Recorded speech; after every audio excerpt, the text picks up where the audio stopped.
Grief is political. And if this statement makes your shoulders tense up or your stomach be like, oh, I don't know if I want to talk about this, I invite you to pause for a moment and take a breath. Because the statement, grief is political, is not about turning your grief into a weapon. It is about recognizing that decisions about who lives, who dies, who gets support, and who is left behind in our society are decisions that are made in rooms full of politicians and policies and power.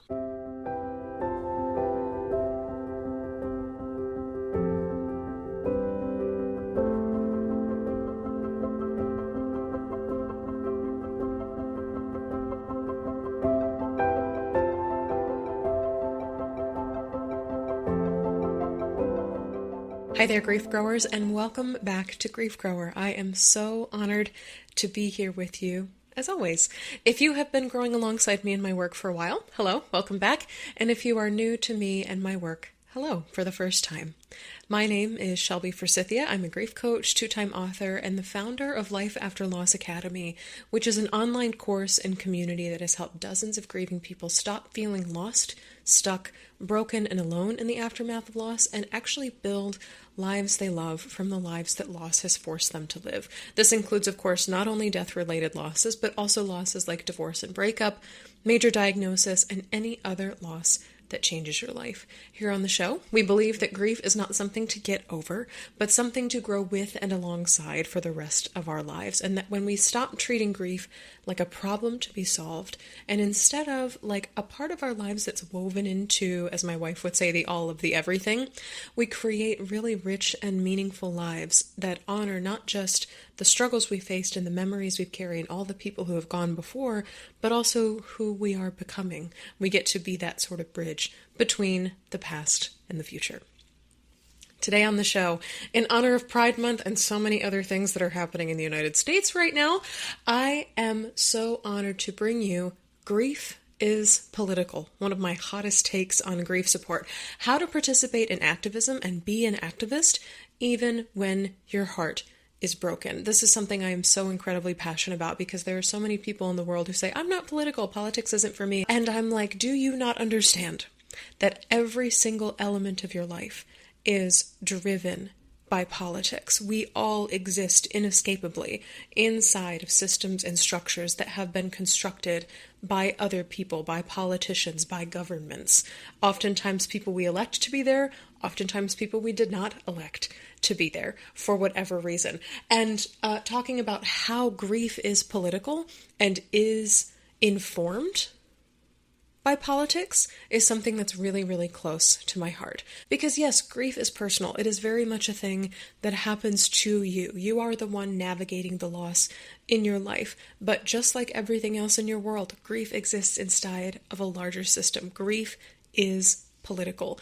And if this statement makes your shoulders tense up or your stomach be like, oh, I don't know if I want to talk about this, I invite you to pause for a moment and take a breath.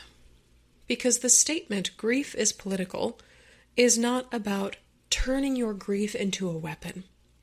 It is about recognizing that decisions about who lives, who dies, who gets support, and who is left behind in our society are decisions that are made in rooms full of politicians and policies and power. And if you're grieving, also consider this: your grief, your heartbreak, your loss did not happen in a vacuum. It happened in a society where the rules about who deserves compassion and care and safety and justice are written by people in office, and then theoretically we all abide by them. To be clear, you do not have to have lost somebody to war or hate crime or imprisonment or medical malpractice or poverty, sort of political events, to see grief as a political thing. Regardless of how your person died or even the type of loss that you're facing, because divorce, job loss, natural disaster, these all have political components as well, your grief in some way is mixed up with politics. Simply put, your grief is political. So let's get into it today. Here's what I mean when I say grief is political. When I use the phrase grief is political, I do not mean grief is partisan, and I think that's what a lot of people tend to hear when we talk about grief and politics together. I mean, when I say grief is political, that the systems surrounding death, survival, support, and healing are all built in our society by political choices. I'm going to run through a list of things that I could think of that politics determine in the United States, but if you can think of others, I'd absolutely love to hear from you. And of course, because of where I live, I'm based in the United States, this is just a list, to my knowledge, that encompasses the experience of what it's like to live right here, right now. And I get that politics exists in different iterations, permutations, combinations across the world. So, in the United States, politics determine who gets access to healthcare and who doesn't, which can often be a matter of life and death. This is one of the biggest things that the rest of the world looks at us and be like, you're getting that wrong. Absolutely, I agree. Who is imprisoned or killed by the state, who is put on death row. And this often happens along dividing lines of race or class or ability or gender. Where people live, and whether those neighborhoods are safe or financially resourced or thriving. Politics also decides whose bodies and futures are considered valuable, who has a bright and promising future, and whose are considered disposable or lowlifes. Politics determines how we enter into relationships. I'm thinking things like marriage contracts, business contracts, how separation happens, who gets to initiate those decisions and when and why, and ultimately how things like divorce, whether a romantic relationship or like a business separation, happens, and those are loss events. Politics also determines who is forced to flee war or violence, and who gets to look away because they're not affected. Which communities are most likely to lose loved ones early and often, and which are most likely to live long, happy lives, influenced by politics. How we travel, locally and internationally, and who is considered a risk or a threat at the border. We're seeing this very much right now. Who is most impacted by changes in climate and how those changes are managed? Are we funneling money towards these people who have been devastated, or are we not? Are we telling our constituents that these events are real or not? How we distribute information about both historical and current events. I'm thinking about history editing or media censoring. Who has decision-making power when we die, and when and where, and how those decisions can be made. And finally, regardless of which of these on the list rung true for you, politics determines how you're allowed to grieve. Because here's the thing, in the United States, there is no federal right to bereavement leave at the time of recording this podcast. Most workers, full-time, part-time, across the board, are expected to return to their jobs days or even hours, or after no gap at all, after experiencing an unimaginable loss. Whether you get time to mourn depends not just on your employer, but on local and state policy, which often excludes families that are not nuclear, so people who are like family to you or aren't in your immediate household aren't counted, deaths that aren't considered close, and losses that do not follow a traditional narrative. And that's just for human death-related losses. As the recording of this podcast, again, there is no national policy not only for death losses, but also for non-death losses, such as something like a divorce, a major diagnosis that changes your life, where you'd like a couple days to sit and think about how that's changing your future, but also things like pet loss or natural disaster. If your grief has ever been dismissed or overlooked or legislated out of legitimacy, you already know that your grief is political. And if the phrase grief is political, or the idea grief is political, is a new perspective to you, that's okay too. I'm really glad you're here, and I'm really glad you're listening today. Take care as you navigate what may be a very big cascade of emotions, because widening your view of grief and how it shows up in your life and all the ways you've been impacted by it can bring up everything from anger to devastation to shock to despair. Even just seeing grief differently, not even doing anything yet, but just seeing grief differently requires energy when you're grieving. In other words, it is okay if this feels big, because it is. I want to transition a little bit into how to begin thinking about grief and politics now that you've started seeing let's transition into thinking. How are we thinking about grief and politics? One of the best ways that you can engage with the grief that is entangled in politics and the politics that are entangled in grief is by asking questions about your own grief experience. You might start by considering, 1, how was my loss political? 2, what societal systems or structures had an impact on my grief, positive or negative? There can be positive legislation that influences your grief. I'm thinking things like caregiver mandates or things like that, or the fact that hospice is often funded by the government. Like, that's a real thing. That can positively affect your grief. Third question, who, besides my friends and family, might have made decisions about my grief experience? I'm thinking politicians in rooms deciding how things are going to go for the rest of us. So I want to give you an example here. These are just a few ways that I might apply these questions and see and think about my mom's death through a political lens. And if you're new here, my mom died from breast cancer suddenly in 2013, a recurrence of breast cancer. Here's one lens I could see this through. Breast cancer research is publicly funded a lot of the time with taxpayer dollars that I pay, you pay, we pay to the government, and requires organizations and nonprofits to lobby politicians and say, hey, this is important. Finding a cure, getting good treatment is important. So politicians and people inside the science and research systems in our society, as my mom was dying and as she was being treated, were making decisions about whether or not my mom's specific type of cancer mattered and whether or not learning about it was worth funding. Here's another lens. Throughout her diagnosis, treatment, and death, she was cared for by a team of professionals from Duke University Hospital. Hospitals, I have learned, can be privately or publicly owned, i.e., privately by themselves or publicly by the government or a social system.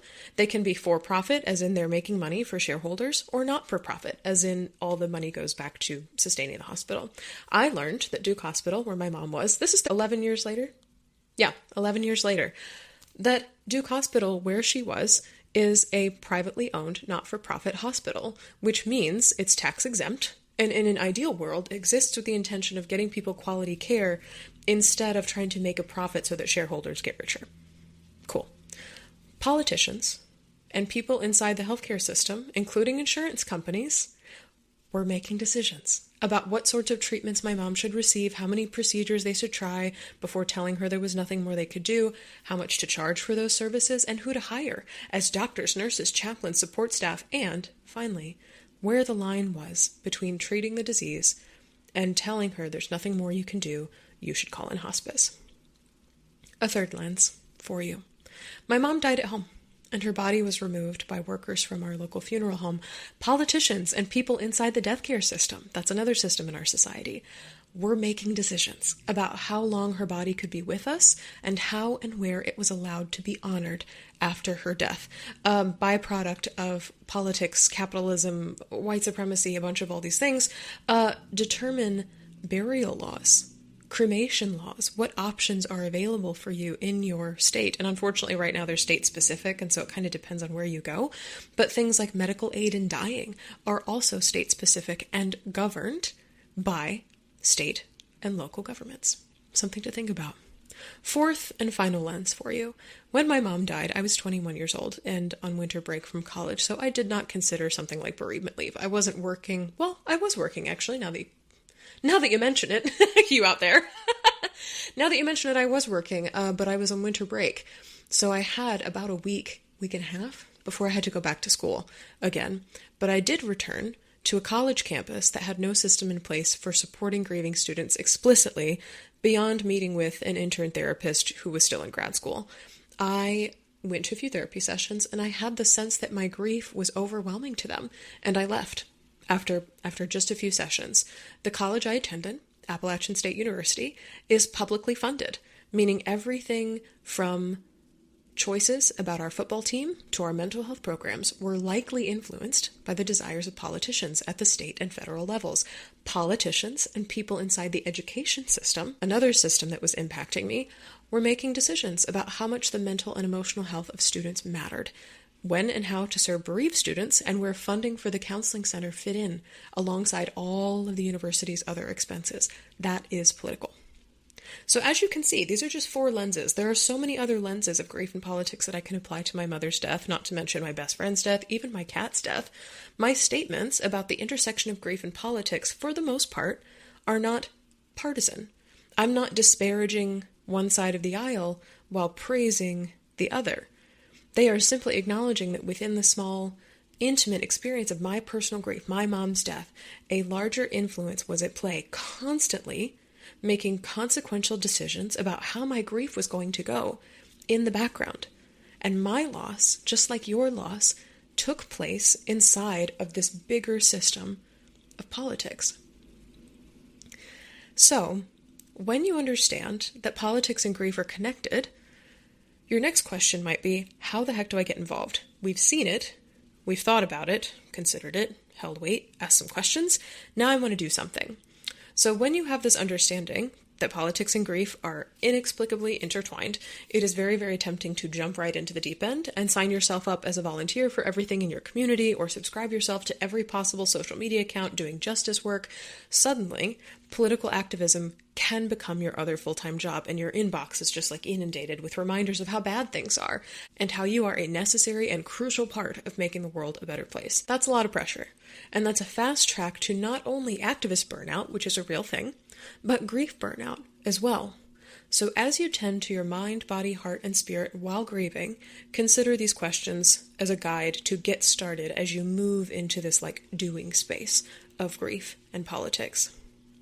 Number 1, what 1 to 3 issues break my heart the most? Prioritizing really what aggravates you or tears you to pieces inside can help you prioritize where to begin, because there's a lot of ways to be an activist and there are a lot of causes to consider. So thinking about how you wish things could have gone differently with your own loss, or how you could contribute to making future grievers' lives a little bit easier, is a great way to begin. For example, one client of mine lost her transgender daughter to suicide, and she is now passionate about supporting organizations that help LGBTQIA+ folks feel seen and heard and included, not just on an emotional level, but on a legislative one, writing laws and codifying laws that make it so queer people are included everywhere. Another client of mine who suffered the loss of a baby chose to turn her activism and advocacy into becoming a spokesperson for the hospital where she received incredible empathetic care. And so she's kind of a champion for this healthcare system now in her area because she believes in it so much. Question number 2, what is a reasonable amount of time, energy, or money I can contribute to this cause? And this is where I'm going to encourage you to be super hyper duper realistic. If you are paying off funeral costs or medical debt, both of which are political, or if you're fighting someone in court, also political, you may not have the financial means to support political causes, and that's okay. The tables might be turned if you just received a huge inheritance from someone who died, or if you downsized your home, and by consequence, probably your mortgage payments, after a loss. And I'll say that money is just one aspect of contributing to activism, considering how much time you might have to volunteer, make phone calls, send letters on behalf of a cause is another way to go. You may also have special skills, things like meal planning, graphic design, social media and marketing, or first aid are really valuable for organizations that participate in some form of political activism. And as many in-person demonstrators will tell you, sometimes simply showing up with your body during a march or a rally is a great way to send a political message, because by showing up with your body in that space, you are contributing to a cause's literal numbers that eventually influence change. It's one thing when 10 people show up. It's another when 100 people show up, or 1,000, or 10,000, or 100,000 for some sort of march or movement. So even if your activism is not a small daily thing, it can be, it doesn't have to be. Even if you attend 2 rallies a year, 6 rallies a year, however many your nervous system can reasonably handle and in ways that keep you and the others around you safe, that is a very tangible way to say, I may not have money, I may not have a lot of time to give. If these are happening on the weekends, I can get out of my day job, whatever the case may be, and I can just show up and be a body who says, I believe in this cause. That is a very, very valuable thing to do when you have no other options or minimal other options for contributing consistently while you're grieving. Next question here for you. Can I join a movement already in progress? And this is about so many grievers I work with think about or talk about wanting to start some sort of charity or organization after a loved one dies. And something that I gently encourage is maybe you could see what else exists out there first, because starting a charity or a company, unless you have a lot of support, is a lot of work. And I'll tell you that a lot of my clients have decided, wow, this is not for me. Like, I have gotten in and I have seen everything that is here to be built, and putting energy toward building something that big is not for me right now. And of course, you're welcome to come back to it later. Of course, you're welcome to partner together with other people who may have more energy to make it happen. Of course, you're allowed to do all of these things. But if you're feeling this call to like plant your grief flag in the ground and be like, I'm standing up for this on behalf of my grief, participate in activism in causes or organizations that already exist. As Walter Payton said, we are stronger together than we are alone. And many organizations band together over a shared identity or a shared cause. I'm thinking of things like Moms Demand Action, which seeks to end gun violence in the United States, or Doctors Without Borders, which is a worldwide organization that provides medical care for people in war or crisis. And you could begin your activism journey by heading to or signing up for a group that already exists but shares your same values. You get to show up and have a voice in the larger movement without having to worry about things like fundraising or payroll or marketing or rent, and basically running a business. And that can be a real relief when you're grieving, because not everybody wants to start what amounts to a business when you're grieving. Last question here for you before you move into action. How will I know this type of activism is right for me? How do I know this is good? How do I know this is worth my time, energy, money, all the other precious resources I have while grieving? I want you to picture how you'd like to feel after you've begun engaging in activism work. Because politics, like grief, is never really finished. We're never really done with it. Consider how you'd like to feel, mentally, emotionally, physically, spiritually, after you've begun. Of course, like with anything else, there will be moments of heartache and despair, and oh my God, I can't believe we are making progress this slowly or sliding backwards. This can be true in grief as well. But by and large, many people who call themselves activists say that they want to feel like they are taking on their fair share of responsibility to better their communities, or leaving a legacy, or building connections with others who share their values, or meeting their neighbors, or having greater empathy for the human race. You may want to feel more hope or more power to change things that are broken, or simply a sense that you're doing the right thing in the world. So before you take any sort of action, before you sign up for a newsletter, before you attend a rally, consider, how would I like to feel?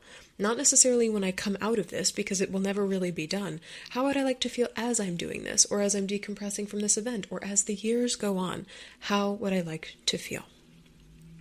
Lastly, here on Grief Grower, I want to give you 6 extraordinarily easy ways to engage in grief-centered activism, especially if you have very little energy or time or money.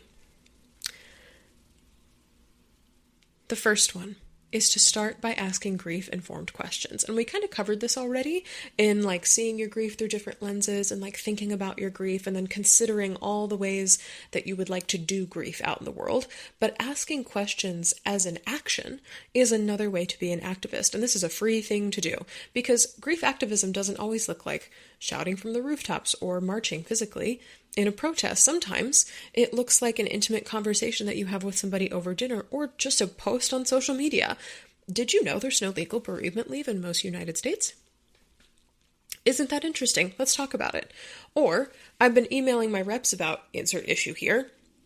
Have you ever emailed a representative about a cause? I would love to hear your story. Even just normalizing conversations like this in day-to-day life. I'm donating to this group in memory of John. Would you like to hear about him?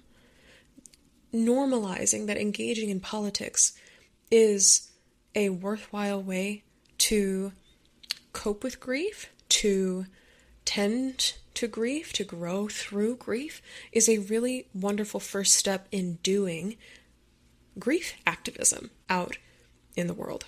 Number 2 is my all-time favorite, which is why I included it immediately after 1, and it's something called ResistBot. So using ResistBot to text your representatives. This is a great way to be a grief activist, because if you can send or respond to a text message, you can take political action. And some days, I'll admit, this is all I have time for. ResistBot is free. It's a free service, unless you have messaging costs for your phone. I know a lot of phone plans don't have that anymore. It's like you pay something a month and then you have your data. But for the most part, it's a free service that, unless you are charged per text message, which I don't think anybody does that anymore, It is essentially free. There is no charge to use ResistBot. It lets you email your elected officials directly using pre-written letters about current issues. So all you have to do to get started is text the word resist, RESIST, to 50409 and follow the prompts that it gives you. It basically says, like, what would you like to resist, or what would you like to send your representatives? And then you can select a pre-written letter that you can tweak or edit or add your own thoughts or your own grief story if you want. You confirm your current zip code so it knows who to send it to. It's usually local or state representatives as opposed to federal. And then you confirm by text message that you would like ResistBot to send an email on your behalf. You do not have to open your mail app. You do not have to type an email yourself. And it is so incredible. It's not even copy paste. It's like we've written what amounts to a form letter for you, and they're crowdsourced from other people who have the same values that you do, and you can choose what issues you're passionate about. And then you say, I would like to resist, and it composes this little message, and it's like, are you ready to send this to your representatives? And it's just one of my favorite things. It's activism for the exhausted, and it matters. It matters. I get results from it. I have been using ResistBot since 2016. This is not an ad, by the way. I just love it so much. I've been using ResistBot since 2016 to share my opinion with my representatives in Illinois here, and many times I have even gotten emailed replies from their offices, which is really fun to see, like, oh my God, it's actually doing something, because just like other forms of communication to representatives, emails get counted. If they get a lot of postcards or a lot of emails or a lot of phone calls, there are people in their offices whose entire jobs are to tally the letters or notices or outcries they get about specific issues, and that can inform how they vote on things in the future.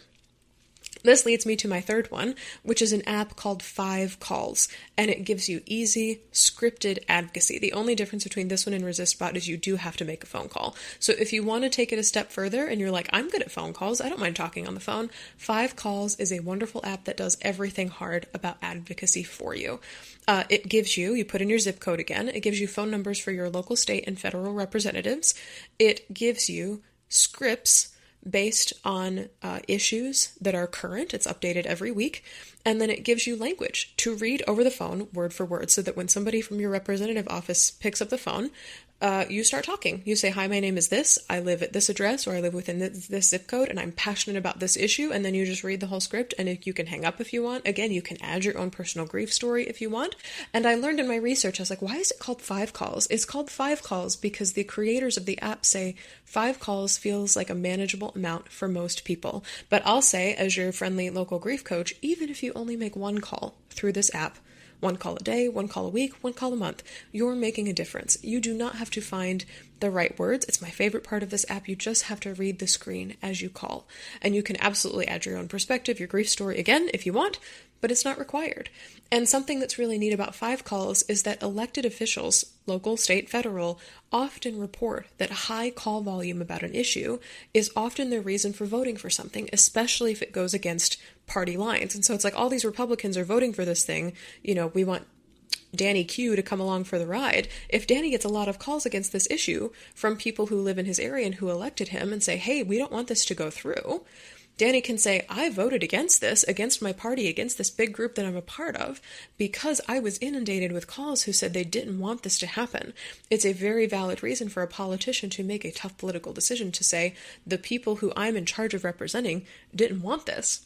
And if you want to think of this another way, making phone calls to politicians, I'll sum up one of my favorite authors and podcasters. Her name is Tori Dunlap, and she hosts a show and has written a book called Financial Feminist. She says, essentially, your representatives are working for you. You're not bothering them by making a phone call. You're their boss. You are their boss. It is literally in their job description to make you, their constituent, happy, or to represent you adequately. That is literally their job description as a politician. They're not there to make money and shake hands and do deals and show up for dinners or do photo ops at the local grocery store when a new one opens. They are there to represent you and to help you build the community and the neighborhood and the government of your dreams. I know that sounds like fluffy unicorns, but like they exist to represent you and the things that you want.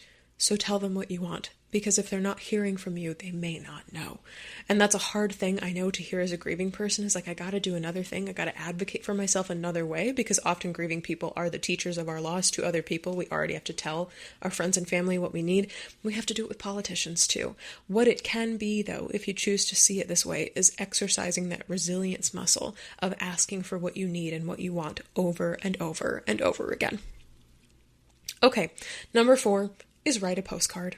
There is something so wonderful and kind of old school about putting pen to paper, especially when it comes to grief activism, and postcards let you write directly to legislators or to voters. And this I love, especially for grievers who might be older or grievers who are so tired of looking at technology, which I think all of us are so tired of looking at screens these days, is to get off the screen, write some shit down on a postcard and mail it to somebody. You can do this a few different ways. You can join campaigns or things that are called postcard parties in your neighborhood or local government that send postcards to voters. You could write to your representatives about grief-related policy, so their addresses are publicly posted. You can email your alderperson or your governor or your mayor, or you can even write a letter to the president if you want, and they will receive it. They may not always reply, but they will receive it and count it as something, especially if you name a specific issue, it will go into a tally. Or you can help local organizations get the word out about specific causes or events. A lot of spaces and organizations will be like, we need to let the neighborhood know that this thing is happening. Can you come write, 20 postcards in an afternoon with us? This is a very, very low pressure and creative way to be engaged in grief activism. And the bonus is you don't have to leave your house.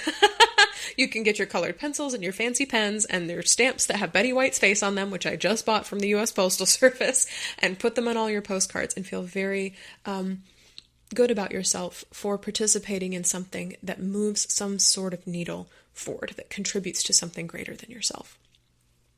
Okay, number 5 is to connect with a local mutual aid group. And if you've never heard the term mutual aid before, it's kind of going around social media in a few spaces, but it's not, I don't think it's quite reached public consciousness all the way yet. Here's a quick definition. Mutual aid is a form of community support where people help each other directly without waiting for institutions or charities. So an example of mutual aid for a lot of people are local buy nothing groups, B-U-Y, buy nothing, as in you are purchasing nothing. I'm a member of one here in Chicago, and people will just say, we upgraded our toaster and now we have a perfectly good toaster that we want to give to a neighbor in need, and different people will comment and then set up a time to exchange the toaster with no money changing hands, and also without the toaster having to go through Goodwill or Salvation Army or a local thrift store in order for someone else to buy it with money. And so a mutual aid group in your area might have different causes. A lot of them are sort of all-purpose mutual aid groups. It's like, we represent this neighborhood, and then everything that this neighborhood needs we make happen. But a lot of other mutual aid organizations are cause or genre specific, and so they might look like sharing meals with neighbors or helping cook for people. It might look like going to where unhoused people are camping or living together and distributing hygiene kits or helping them find places to eat or be safe or shower.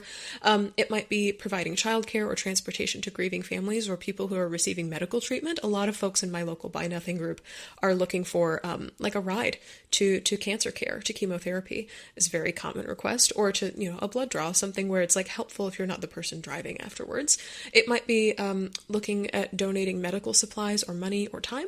And something I love about mutual aid is it sends the message that your pain matters and your survival matters, and that as a neighborhood, we can take care of us. It's a really beautiful message, especially if you're looking for ways now to kind of, again, disengage from the screen and from social media and to meet the people that you are surrounded by. I will say most cities and towns have mutual aid groups you can find. You can look for them on social media by just searching your neighborhood or your town name and then mutual aid, or there is a website called mutualaidhub.org that you can search for a mutual aid fund near you as well. Okay, last one here, number 6. I put money last because not everybody has it, but if you want to, you could make a donation that honors your grief. And I will say, I know not everybody has a lot of money to spare, but you don't need to have a ton of money to make a meaningful contribution. If you have $5 or $10, that donation, especially in the name of somebody that you've lost, can be its own act of political resistance. You can do it one time, you can do it recurring, whatever is possible for you. You could give to organizations that are grief specific. There's one I love called Evermore, which is a nonprofit here in the States working to shift policy around grief, specifically getting bereavement leave for everybody after a loss. You could also donate to your local grief support charity or a hospice, as oftentimes organizations like those are underfunded even when they are funded by the government. I will say, I think a lot of grieving people suspect or think or believe that because they are grieving, they cannot also participate in politics. It is not possible to do both or be both at the same time. You cannot be grieving and political at the same time. And I'll say, kind of no matter what, whether you like it or not, whether you see yourself this way or not, you are grieving and political all at once. You are both truths in the same body. And I will also say the fact that you are grieving is not a blocker or a barrier to activism. Having a broken heart can be your biggest political asset, because grief has this awful and beautiful way of cracking us open, of making us see heartbreak and injustice and power and systems more clearly. It gives us a real perspective shift, whether we want it or not. It's a real slap in the face to be a grieving person in the world as it is right now. So if your loss has started this like fire in your belly for something's got to change, something's got to give, it can't be this forever and ever and ever, or kind of on the opposite end of the spectrum, a deeper longing, like this aching for a better world, listen to that. Because that is your grief asking you, please take action on my behalf. And once again, just in case you need to hear it, you do not need to be completely healed from your loss in order to do something. Heartbreak is not a barrier to you being an activist. Activism is full of people whose hearts are overflowing with pain and also with hope that things can get better. Grief is political, and you can be an activist while brokenhearted. You do not need to shout it from the rooftops with a megaphone or hold up a protest sign unless that feels good to you. You do not need to run for office or organize your entire city or start a charity or a nonprofit in your loved one's name. Again, unless that feels good to you. You just need to care. And I know that if you're listening to the show, you already do. And you also need to be willing to take one small step in the direction of the change that you want to make in your community and the world. I get that the world is heavy. I, like you, get reminders of it every single day. I get that you're exhausted. I am also exhausted. But I also know that some part of you senses that your grief is more than the one loss that happened to you or the handful of losses that happened to you. Your grief and your losses are structural and systemic. They're involved in something greater. And you want to do something about it. So with all the tools I provided here in this episode, consider this your invitation to begin.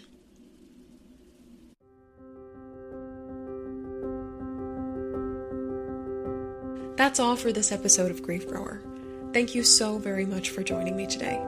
If you're looking for grief support beyond the show, you can find workshops, blog articles, and my signature What's Your Grief Support Style quiz all for free at shelbyforsythia.com/links. If this podcast felt validating, comforting, educational, or otherwise helpful to you, please subscribe and leave a review on Apple Podcasts or Spotify. And be sure to share Grief Grower with a friend, because you never know what someone you love is going through. A huge thank you to the Grief Growers community for supporting the show on Patreon. If you'd like to join and help me keep the show free from ads for mattresses and meal delivery kits, because grief is hard enough without commercials, head to patreon.com/shelbyforsythia. As a Patreon supporter, you get to help me choose new topics and guests for the show, and you're the first one to get behind-the-scenes access to all of my upcoming projects, like my book, which is coming out in March 2026. Grief Growers hosted by yours truly, Shelby Forsythia, and our theme music is composed by Eddie Goldstein. Until next time, I see you. I am so freaking proud of you and the work you're doing in the world. And I love you. Because even through grief, we are growing.